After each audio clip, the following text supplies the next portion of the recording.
Hey guys, let's see how to make this delicious vegan coconut kheer. First I have taken some coarsely ground rice. Add about 1.5 cups of water for 1 cup of rice. Mix it thoroughly and make sure that there are no lumps. You can work on it with your fingers if you want. Then let's pressure cook it for 2 whistles. Meanwhile, let's see what are the other ingredients we would need. I have taken almonds here. You can take any dry nuts of your choice. This is for garnishing purpose. Next, let's crush the jaggery into small pieces. Then we would need some raisins and cardamom powder. And I am soaking few strands of saffron in the water. And finally, the main ingredient, coconut milk. I made it yesterday, so it's kind of thick as I had kept it in the fridge. But you can make it on the go as well. Well, the rice is cooked properly, now we can use it. To a kadai, add some hot water followed by the rice that we cooked. You need to work on it, make sure that there are no lumps, and then let's just let it boil for a few minutes. Then we are gonna add the crushed jaggery. Give it a good stir. Make sure that the jaggery is melted properly.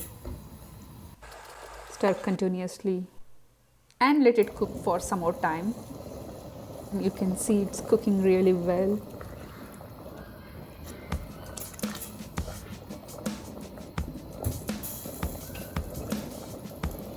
And at this stage we can go ahead and add the raisins.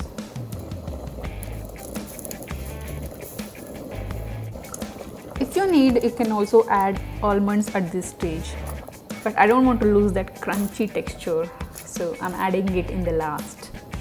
Next thing that goes in is half a tablespoon of cardamom powder. Give it all a gentle mix. Let it cook for a few seconds, then we will add the saffron. If you don't want to follow the vegan recipe and you're okay with adding some ghee, you can add the ghee at this stage. Give them all a gentle mix. And then we are adding the coconut milk. Depends on how coconutty you want, you can add it more or less. Mix them all thoroughly, and at this stage the kheer will be getting thicker and thicker, so make sure that you work on it continuously so that it's not staying in the base.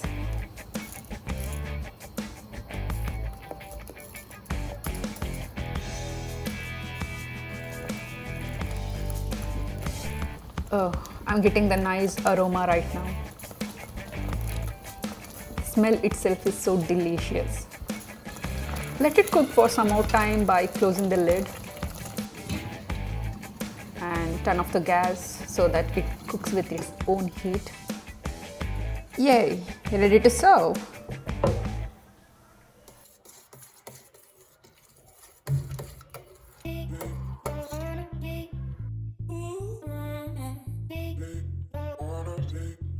I'm adding the crunchy, nutty almonds right now.